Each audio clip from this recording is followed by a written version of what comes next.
The original lease discussion was fair and reasonable. When we started our conversation, we signed a memorandum of understanding, an MOU. And when we began work on premises, we had a multi year discussion on the plate. Down the line, he discovered that the project was a very, very interesting project in terms of the investments we made, the quality of products we brought on site to develop the project. And he made his findings and insisted that he needed to know who was in charge of this project.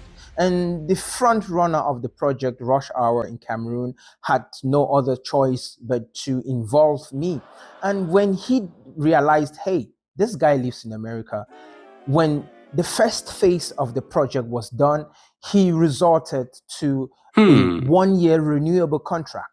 And do you know what this means? At this point, I didn't have any choice because I had already invested almost $60,000 into the property in development. And this is where we were going to build, or this is where we were building the ghost kitchen in Aqua. And do you know why this 1 year renewable was a trap? Simply, it is in his favor. Any day he decides that he doesn't want me on the property, he can kick me out, and that's eventually what.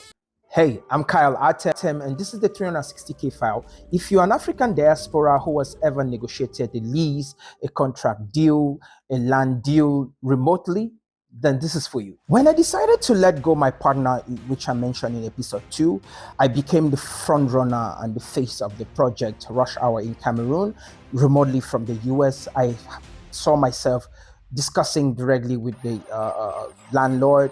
I saw myself negotiating deals, doing purchase remotely from the US.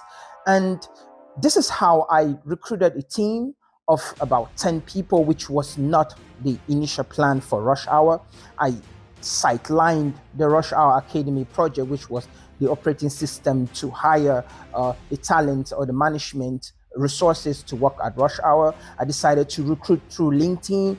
I recruited the whole team and also included some interns.